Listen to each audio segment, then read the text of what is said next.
What's up, everybody? It's your boy, Coach Tay. In the booth today, I got Coach Luz and Coach Marquise. Today, we're going to be talking about mental health, what it is, how do we define it culturally, and what are some ways to help get invested in it. All right, this is another Grow Get It podcast with your boy.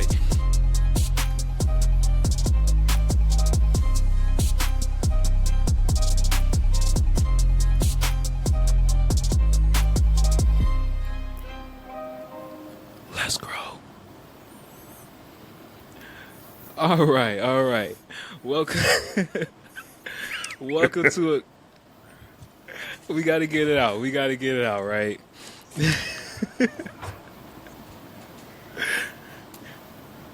All right. So, welcome to another Grow Get It podcast. Today, I got Luz and Marquise. They're actually going to be helping me out with this podcast, and we're going to try to see if we can make it a regular thing. Hopefully, right? Maybe, ish. We'll get there. We'll get there. We'll definitely try. Yeah. Definitely. Time and planning, right? Time and planning. All right. So, today's topic, we're going to be talking about mental health and what that actually is, right?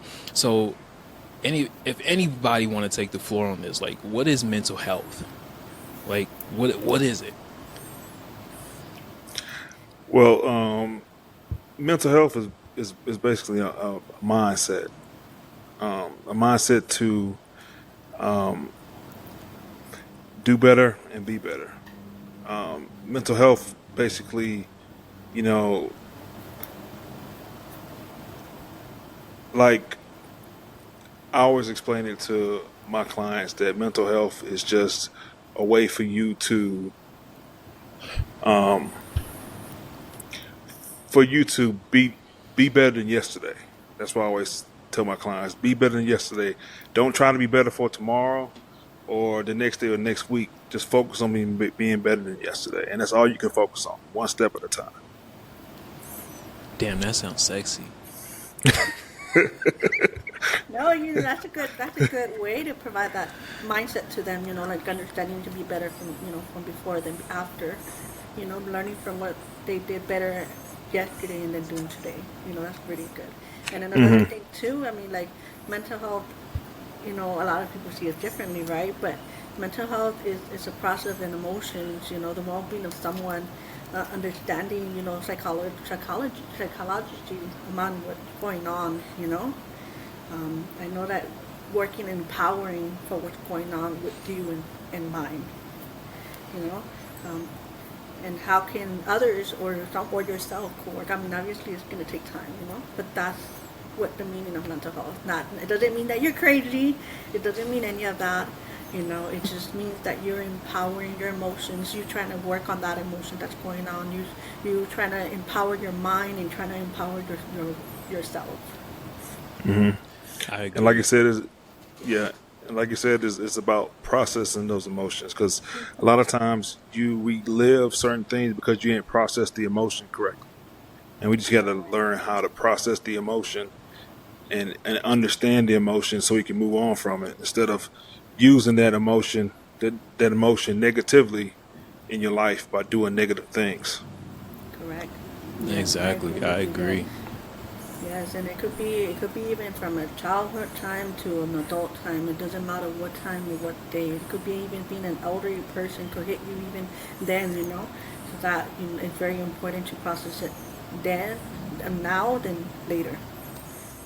Yeah, and then one point I want to make. I know Dante wanted to make a few points, but one point I want to make is the importance of actually processing your emotions, because you don't really understand the negative things you do because of not processing your emotions properly. You don't know how that's going to affect you on down the line. Like, it could be years on down the line, but it's all because you didn't process those emotions properly at that time, and it might affect you down the line. So that's why it's important to process those emotions. Yeah. And it might not change, but at least you're able to use the coping strategies to yourself. We're not, the expectations is not to, forget about it. It's just to cope that emotion that happens to you, because that stain is gonna stay regardless of anything, but you are able to process it and understand it and go and move a little forward.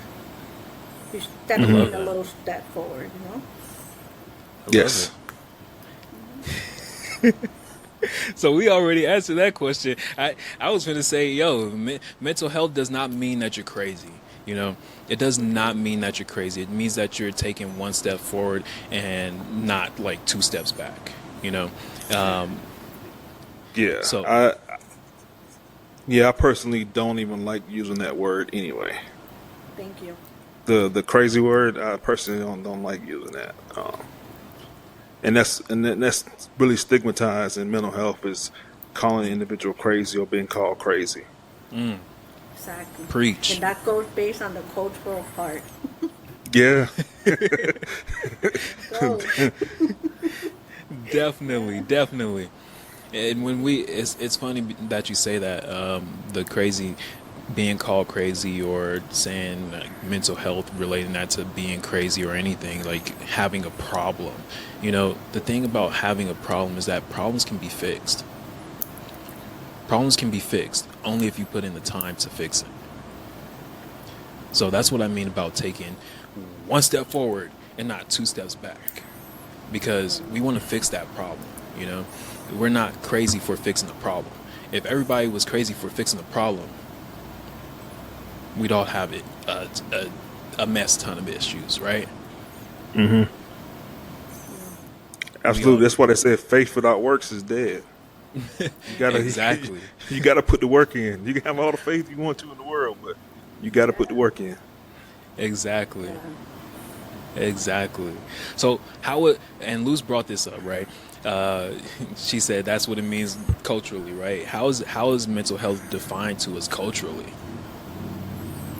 So, I would say, like, for example, in my culture, Latinos or Hispanic culture or Southerns or what, they see it more like, that's for crazy people, that mental health doesn't exist, you're just allowing the devils come into you, you're allowing your other people get into your head, your friends, everything, like everybody throws in fault at others, not at fault in what happens to them as a young kid or whatever, or, people don't, like, for example, in my parents' generations, like, it's just, they were taught to be tough. You have to be tough. You have to continue. Oh, well, whatever happened to you in the past, get over it, move on, And so, but they never acknowledge the hurt that they went, that they end up with alcohol, drugs, and everything like that, because that was the cope way to, forgetting, but not remembering that it's still going to come back and still damage you, I know another thing, even up to now, some people still believe that,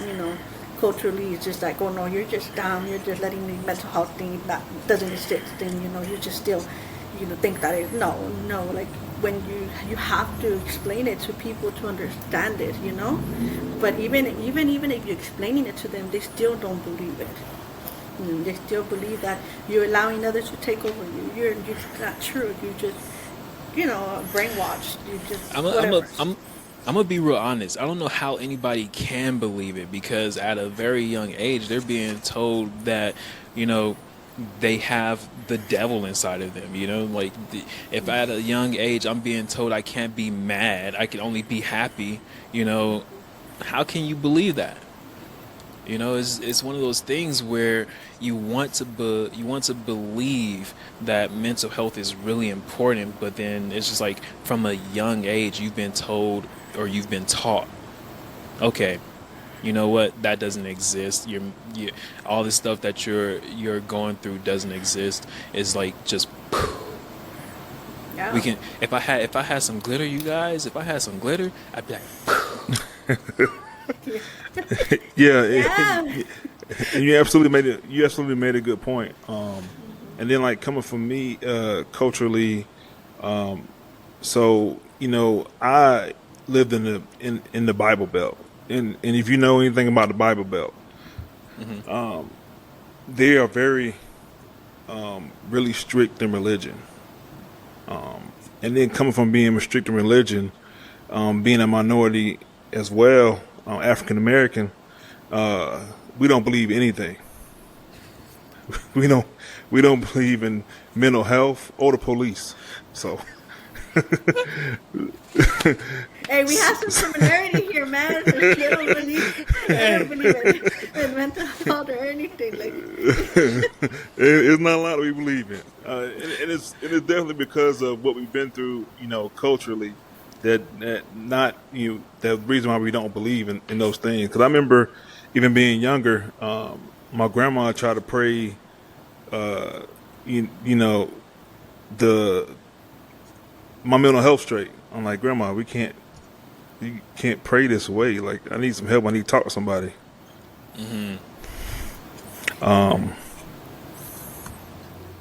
Yeah, so it's definitely a negative connotation when it comes to the African American community because what we've been through, like Tuskegee experiments, like a lot of things we've been through.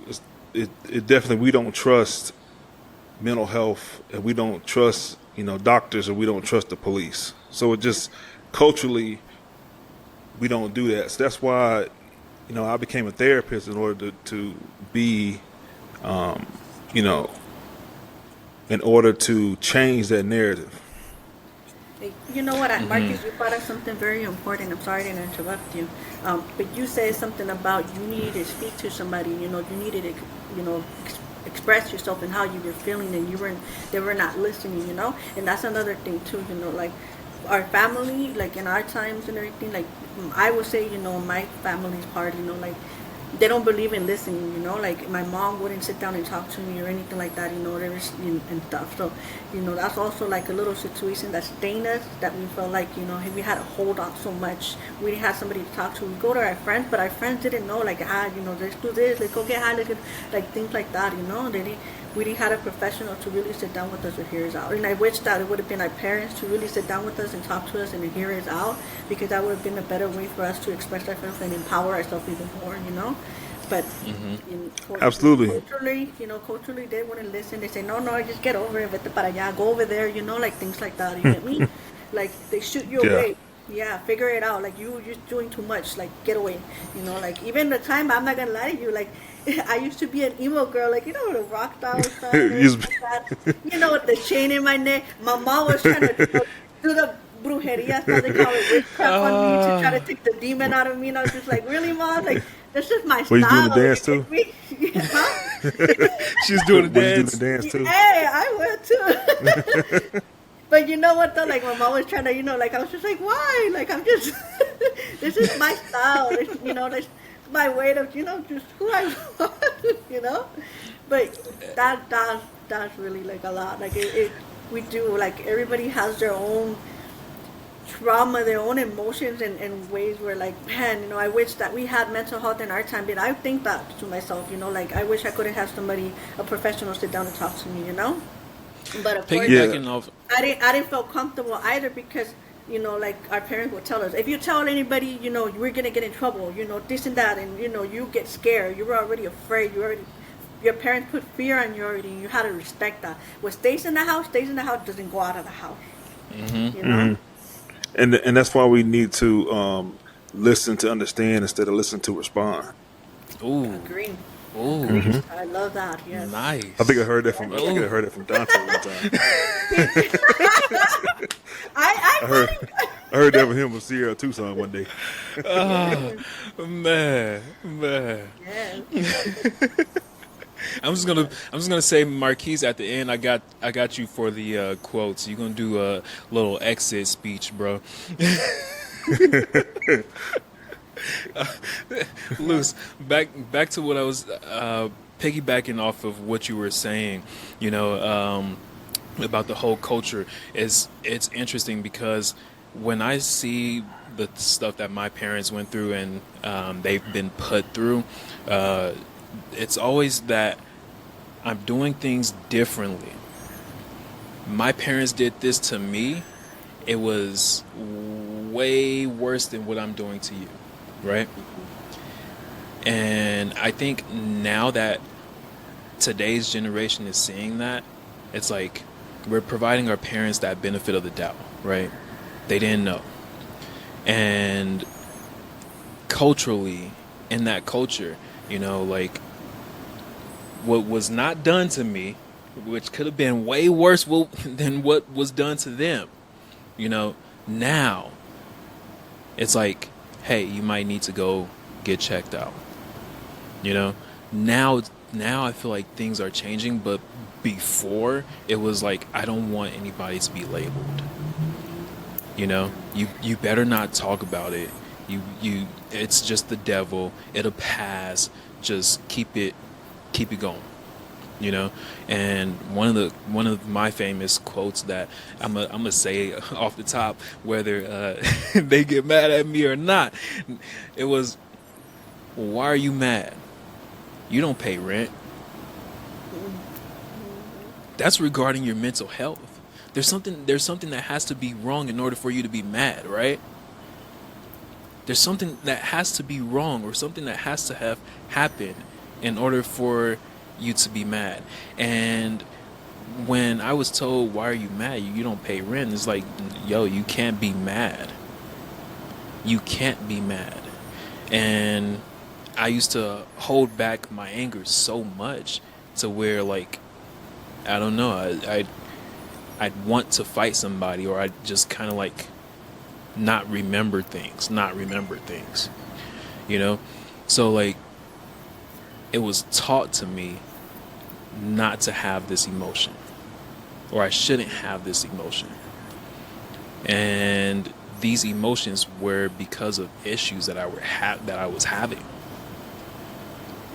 So in the beginning, we said, like, what is mental health? You know, like, what is mental health? And my response is taking one step forward and not two steps back. If I'm going to solve a problem, I'm taking one step forward to solve that problem, instead of taking two steps back and being like, oh no, it's okay, I shouldn't be doing this, you know? No. You know, so like, culturally, we were just told not to engage in our problems, not to engage in anything that makes us seem crazy, right? Yeah. We're taught. Yeah, and I also do want to piggyback off what you just said for a second, and understand that, you know, mental health is a process, and you might take two steps back, but you have to understand the process and know that it might come to that situation where you take two steps back, but know that you need to make those incremental steps forward still, regardless if you take two steps back or not. Because a lot of times, you in therapy, it'll get a lot worse before it gets better. Mm. Yes, agree. Yeah. And another thing too, you know, culturally, you know, like I'll say, you know, we have to break the chain, you know, like, even if we have that, you know, situation in our past and everything like that, we have to figure it out and how to help others to break that chain. You don't have to follow the same pattern as your own mother that taught you, you know, because of course also, you know, I don't know if, you know, I have a child, you know, and everything like that, and so I don't want to pass this on to my kid, you know, she continued doing it, you know, I still have rules, I still have structure, but, you know, it's not going to be like, oh, you know, like it was, you know, from before, you know, I have to break the chains. I'm sitting down listening to you, you know, you need to express yourself, you need to let me know what's going on, you know, but then again, still giving her space, you know? I feel you, still Luz. giving your space, still giving you, make sure that you're okay, make sure that you're safe. So breaking that chain is our priority. That's what I say, that your stability is priority for everything. I'll share that, you know, just very important for everybody. Because I always think about other my clients as well, where they'd be like, well, if I have kids, I wish they would. I heard it from one of my kids. I say, oh, so we're going to continue the pattern. So like, we need to cut that chain right there. So, have to say exactly. That was deep. Did you like the music I played for you? Yes. Oh, you played that? Yeah, that's that inspirational music. I didn't know where that music came from. I'm like, God. I know. It was like, is that you? You thought it was me, Marcus? You thought it was me? Let me play this music for myself. I had to hit her with the inspirational, because she going off on it. She like, yeah. I was feeling it too. That was perfect time right there. You said something about it, 'cause I didn't know where that music was coming from.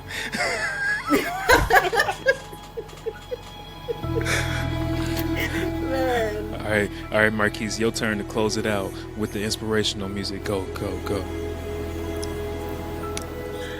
Guys, we just have to be better than yesterday. Know that you can achieve whatever you want to achieve. Whatever you dream of, dream big. We can do this. Yesterday is history. Tomorrow is a mystery. Today is a gift. That's why it's called the present. We might can't use that. We might can't use that. That's not mine. Hey, that was good anyways. I love it. We're using You're that. right, though. You're right. Love it or not. Love it so much. It's really important. Here we go. My turn, I guess. Never take for granted what you have today. Because someday is what means the most. Be present in everything that you do. When times get hard, I need you to be present. When the road gets rough, be present. When you're with your family, be present. Because the time that you have now, it doesn't last forever. So be present. Be present today. Be present tomorrow. And like Marquise said, the past is the past. So be present. Amen. Man, you Hit my heart. there was Love it. definitely mindfulness right there. Love it, love it. You know what? You're right. You know, it's very important in that. Yes. Even if you know you feel like there's no present, no past, whatever, still going on. Keep going on. Keep doing you. Exactly. Yes. Surviving day by day. That's awesome. You woke up today, you woke up the following day, keep going. Absolutely. You Keep made going. It. You made it. Yes. You made it. Let's be mindful. Let's stay in the present. Exactly. Be present. Be mindful. Mm-hmm. Hey, that was awesome. That was awesome. I got to clap. That was great. That was great. Love it. There's no script to this. Man. All right. So, back to the conversation, because I love this conversation. I love this dynamics, like this group that we have. What are some ways that people can make that first step or take that first step? How can we inspire people to take that first step? You know? Can I share something? Go for it. I'm going to be honest to you. It took me a while to see a therapist myself. Even if I work in the mental health department and everything like that, you know, I felt like I'm very strong-minded and everything, and I didn't need to talk to somebody. But then I came to realize that talking to your friends is not helpful a lot. You know, it's better to talk to a stranger that's going to hear you out professionally and help you, you know, brainstorm that person. And that person won't make you feel guilty or shame or anything like that, you know. And I feel like this is something that I always tell my kids, you know, like, I'm going to be honest, and I tell them, like, it was hard for me. I was 38 years old, and I just seen a therapist, you know, but it took me a lot of guts to do it, because I felt like, why am I in this position? Why am I doing this? But then again, I had to empower my mind by getting the support from somebody who is a stranger, not by my friends, not by my family, not by anybody, because I felt like my friends and my family were making me feel ashamed to what was going on into my life, mentally and emotionally. And it was stressing me, and it was giving me anxiety off the roof. Even if you have a partner, like, they were there for you supportively, but you still felt like they were not empowering that life of yours, you know? So you had to get that empowered by somebody who will help you and guide you, to give you a routine, you know? And so it's hard to even come across like searching into resources and everything like that, and luckily enough I was able to know how to do my own resource and my own support and how to go through and what to understand. But not many people unfortunately have that opportunity to understand that there is a mental health resource out there. There are support out there. There are people who are willing to guide you and help you. Yes, in order for you to qualify, you have to have insurance, or you have to have Medicare, or money out of pocket or something, in order for you to get that support, and sometimes it's hard because some people don't have money financially, sometimes some people only have Medicare, but it's a possibility they might qualify, they might not qualify, some people have, here in California would be Medicare, and I don't know, every state has their own little set of rules, and not all states unfortunately have a lot of mental health services support because some of them don't believe in that, right? And so, but I mean, there's always a solution to everything, and there's always someone or some support out there that's gonna guide you and help you to get to the place that you want to go. It could be a therapist, it could be a support counselor, it could be a teacher, it could be, somebody. DCFS. I mean, I know a lot of people don't like DCFS. I'm gonna say it. A lot of people don't like social workers, But hey, Nope. they got the tools to give you the resource that you need. Like even if let me go to the court and let me see if the court have resources that they could give me. Why do you need these resources? I just need them because for myself. Like I feel like some of the courts do have the resources. They should have the resources, right, for the people who need that help. You get me? Hospitals, doctors especially have a lot of resources and tools to provide to those who need it.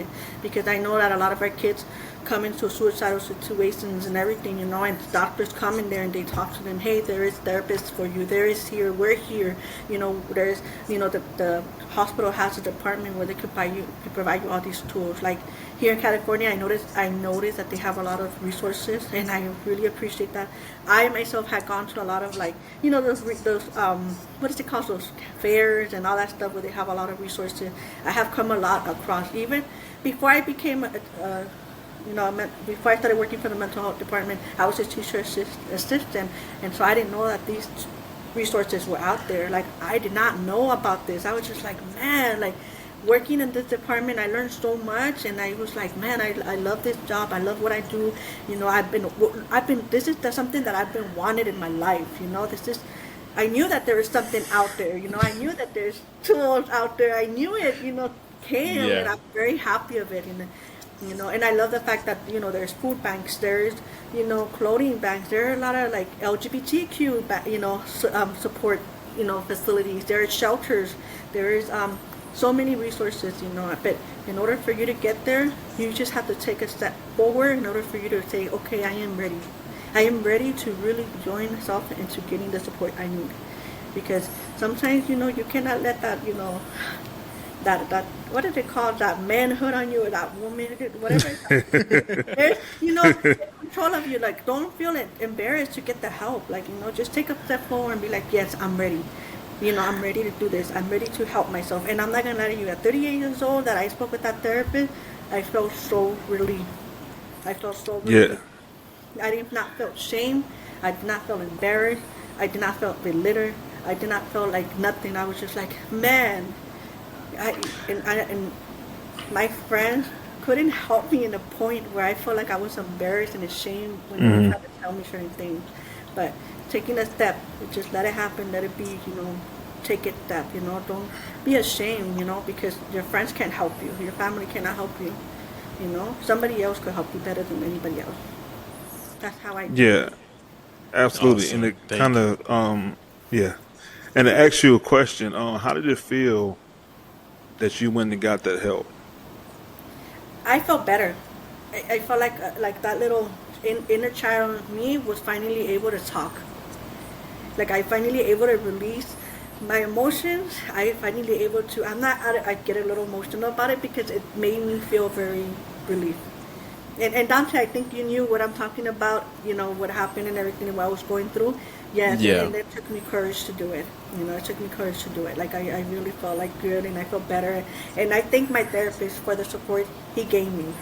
I really did. I thank him a lot and everything like that. And I appreciate everything he tried to do to empower me again. And it helped a lot. It really did. It really did. Yeah, That's awesome. absolutely. And if I could make one point before we move on,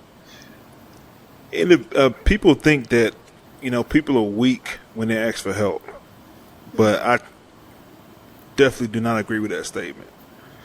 You are strong for asking for help. Yeah. Just want to let everybody know that you are strong for asking for help. Because weak people don't ask for help. Yes, exactly. Exactly. I agree.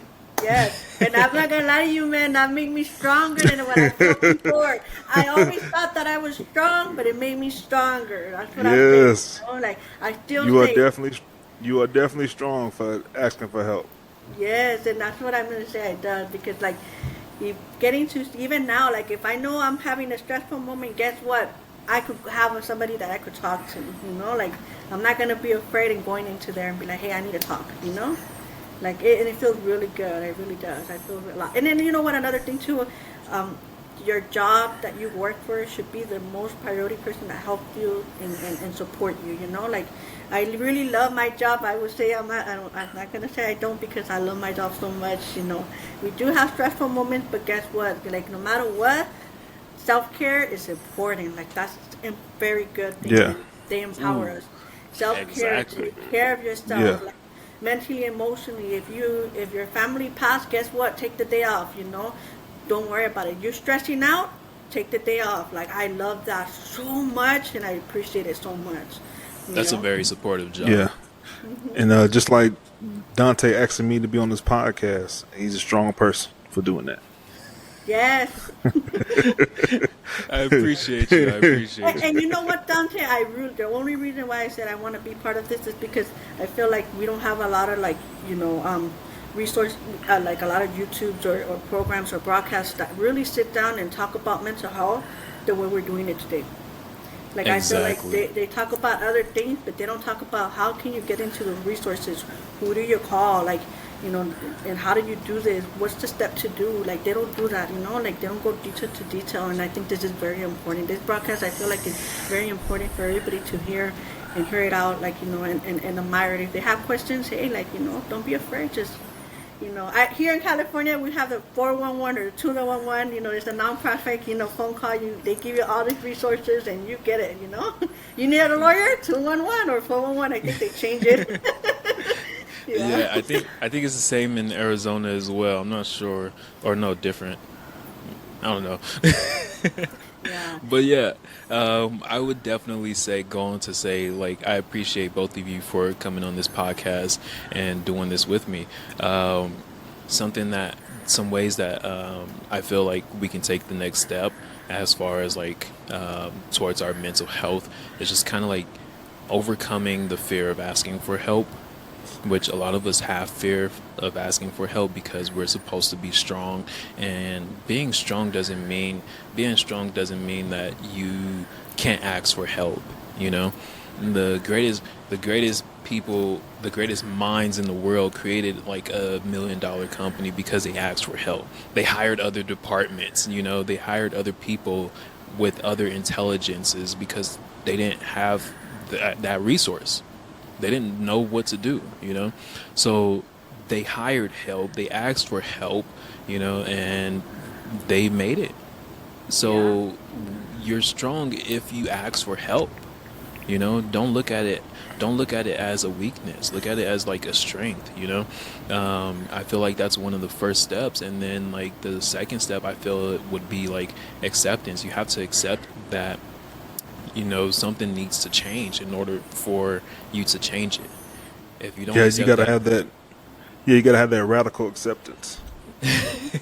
Exactly. Hey, Man. Dante, I agree with you, man. If those companies were able to get the resources and get that, let's say that building they wanted, that I want a hotel, and they got the resources, the engineer, the people, and everything to empower what they wanted because they set their mind to it. When you set your mind and your heart to it, you get there, But step by step, we're not mental health. I would say mental health department or mental health in general is not requesting for you to change to one day or another. The miracles don't happen in within the 6 months, 3 months, 1 month. No, it's a process. It takes years, And so I always say this to all my parents. I'm like, it takes time. It takes time. Even that little time, that 90 days, 60 days, man, or that one day that they did good, man. Praise them. Thank you for taking out the trash. Thank you for doing this. Like it's just empowering everybody. Yeah, like, hey, when I, like, for example, when I say thank you, like, for example, my husband cooked me food, I said, thanks, babe, I appreciate it, you know? Everybody loves that. And, you know, I definitely, he'll definitely cook again for you thanking him. I yeah. Exactly, guarantee it. exactly. Yeah, like, oh, thank you for watching my trash. Like, you know, even like when my kid does something good, thank you, I appreciate you did an awesome job. I'm very proud of you. You know, you pick up your D to a C. I'm happy for you. You get me? Like things like Exactly, that. exactly. Yeah. Yeah, that's how you gather that resource to empower your mind. Is that, you know, just by saying thank you to somebody and thanking, appreciating everything, and going forward to, you know, one day at a time, and one day at a time. Exactly, exactly. All right. So, I feel like that's the end of this podcast. Any last words? No, Dante, what do you think? You think you have your last word to this? This is your end, honey. Your end. The music from heaven. Who's doing the inspirational closeout?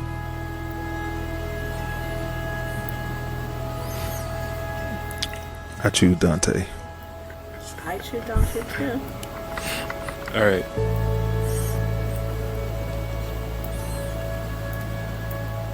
Here we go.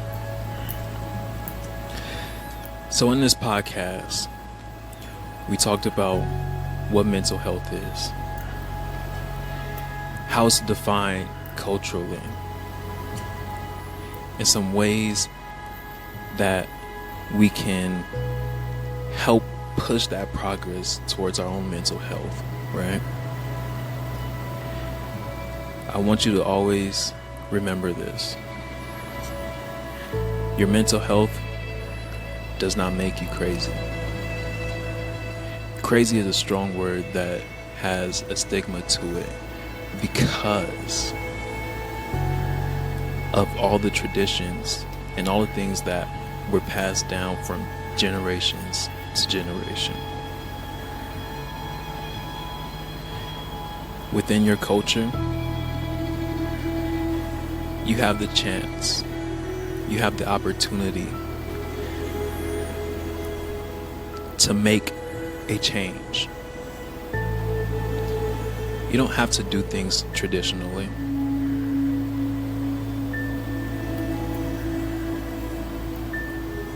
We always want to make sure that we accept that there was something, or there is something that needs to change.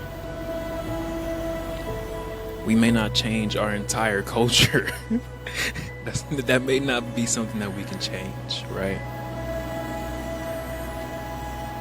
But we can make baby steps towards change. And when you make these baby steps,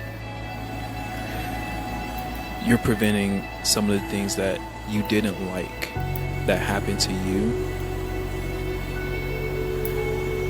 upon a second generation.